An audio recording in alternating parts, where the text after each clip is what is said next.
नामस्मरण करा, चमत्कार बघा. देवाच्या नावात दडलेली अद्भुत शक्ती. नावातच सर्व काही आहे. या जगात प्रत्येक माणूस काही ना काही शोधत असतो.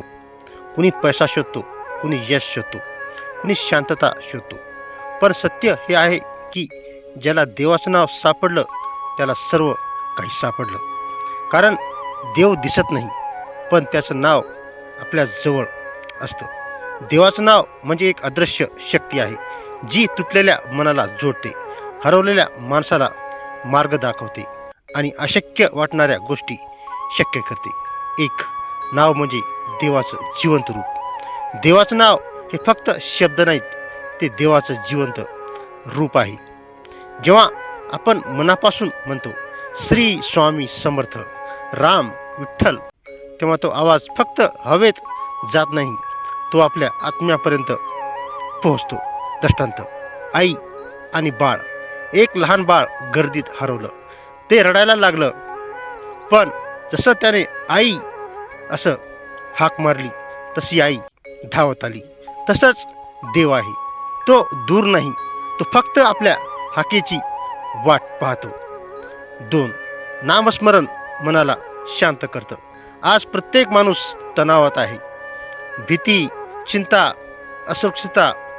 पण जेव्हा माणूस नामस्मरण करतो तेव्हा मन हळूहळू शांत होतं. दृष्टांत: अस्वस्थ तलावात दगड टाकला तर पाणी अस्थिर होतं, पण काही वेळाने ते पुन्हा शांत होतं. नामस्मरण म्हणजे ती शांतता आहे. 3. नामस्मरण संकटातून बाहेर काढतं. जीवनात संकट येतात. कधी पैसा नसतो, कधी आधार नसतो, पण नाव घेणारा माणूस कधी एकटा नसतो. दृष्टांत: अंधार आणि दीप. पूर्ण अंधार असला तरी एक छोटा दीप अंधार दूर करतो. नामस्मरण हा तो दीप आहे. 4. नामस्मरणाने भीती नष्ट होते. भीती ही मनाची निर्मिती आहे. देवाचं नाव ही मनाची शक्ती आहे. जिथे नाव आहे तिथे भीती राहत नाही. 5. एक गरीब भक्ताचा दृष्टांत. एक गरीब माणूस रोज देवाचं नाव घेत होता. लोक त्याची थट्टा करत होते.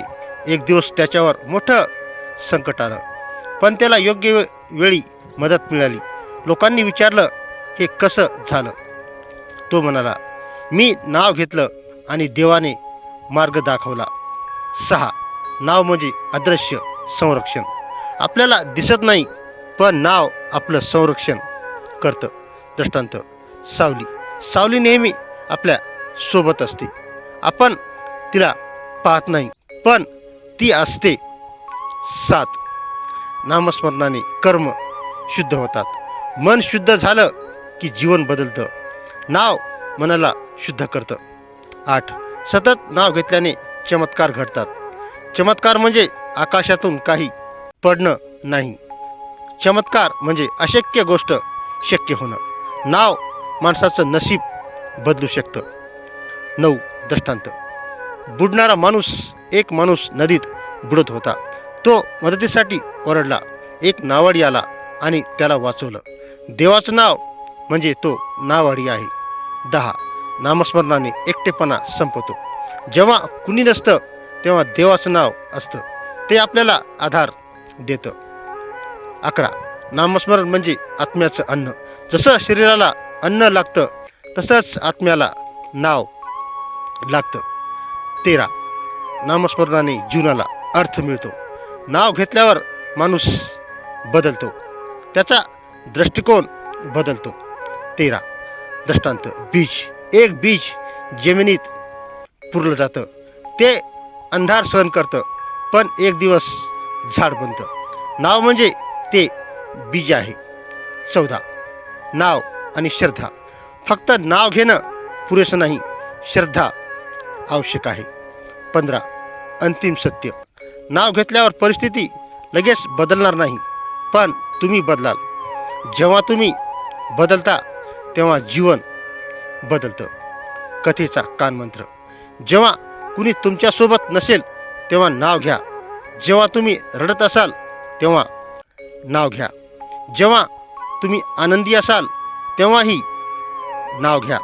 कारण नाव म्हणजे देवाची उपस्थिती आहे.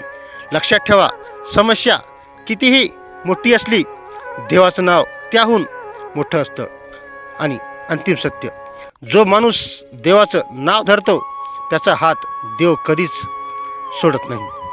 अंतिम भावनिक सारांश, नावातच जीवनाचा आधार आहे. जीवनाच्या प्रवासात प्रत्येक माणूस कधी ना कधी एकटा पडतो.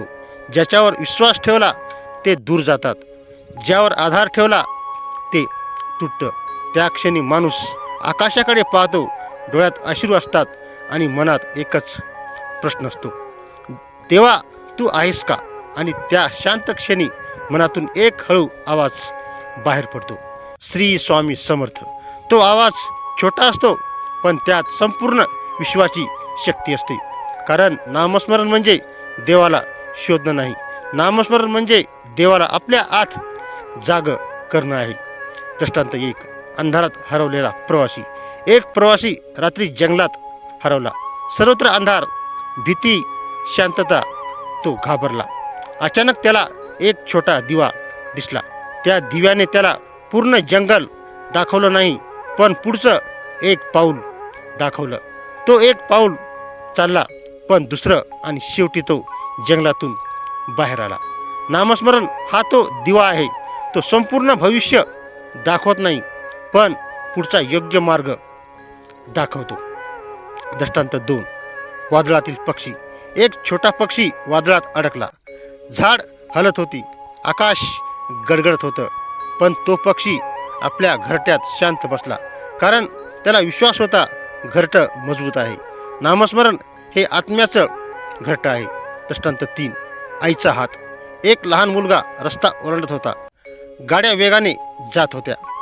तो घाबरला, पण आईने त्याचा हात धरला आणि तो सुरक्षितपणे रस्ता ओलांडला. रस्ता बदलला नाही, धोका कमी झाला नाही, पण हात मिळाला. नामस्मरण म्हणजे देवाचा हात. दृष्टांत 4, तुटलेली नौका. एक नाव समुद्रात तुटली. माणूस पाण्यात पडला. तो पोहू शकत नव्हता. अचानक त्याला एक लाकडाचा तुकडा मिळाला. त्याने त्याला धरलं आणि तो वाचला. नामस्मरण हा तो आधार आहे. दृष्टांत 5, कोरडी जमीन आणि पाऊस. जमीन कोरडी होती, फाटलेली, निर्जीव, पण पाऊस आला आणि ती जमीन हिरवी झाली. नामस्मरण हा आत्म्याचा पाऊस आहे. दृष्टांत 6, दीप आणि मंदिर. मंदिरात एक छोटा दीप जळत होता. तो सूर्य नव्हता, पण त्याने अंधार दूर केला. नामस्मरण छोटं वाटतं, पण त्याची शक्ती अनंत असते. दृष्टांत 7, हरवलेलं मूल. एक मूल मेळाव्यात हरवलं. ते रडत होतं, पण जसं त्याने वडिलांचा आवाज ऐकला ते धावत गेलं. आवाजाने त्याला मार्ग दाखवला. देवाचं नाव म्हणजे तो आवाज. दृष्टांत 8, पर्वत आणि वारा. वादळाने झाडं उखडली, घरं कोसळली, पण पर्वत हलला नाही, कारण त्याची मुळे खोल होती. नामस्मरण आत्म्याला पर्वतासारखं मजबूत बनवतं. दृष्टांत 9, जखमी मन आणि औषध. जखम दिसत असेल तर औषध लावलं जातं, पण मनाची जखम दिसत नाही. नामस्मरण हे मनाचं औषध आहे. दृष्टांत 10, शेवटचा श्वास. एक वृद्ध माणूस आयुष्यभर संघर्ष करत होता. शेवटच्या क्षणी त्याने डोळे बंद केले आणि हळूच म्हणाला, राम. त्याच्या चेहऱ्यावर शांत स्मित होतं, कारण त्याला माहीत होतं तो एकटा नाही. अंतिम हृदयस्पर्शी कानमंत्र. जीवनात सर्व काही तुटू शकतं, पैसा, नाती, शरीर, पण देवाचं नाव कधी तुटत नाही. जेव्हा कुणी तुमचा आवाज ऐकत नाही तेव्हा देवाचं नाव घ्या. जेव्हा कोणी तुमच्यासोबत चालत नाही तेव्हा देवाचं नाव घ्या. जेव्हा सर्व दरवाजे बंद होतात तेव्हा देवाचं नाव एक नवीन दरवाजा उघडतं. लक्षात ठेवा, नाव घेणारा माणूस कधी हरत नाही, कारण तो एकटा लढत नाही, देव त्याच्या सोबत असतो. आणि अंतिम सत्य, जिथे नामस्मरण असतं तिथे चमत्कार जन्म घेतात. धन्यवाद मित्रांनो. कथा आवडल्यास नक्कीच शेअर करा आणि चॅनलला सबस्क्राईब करा. श्री स्वामी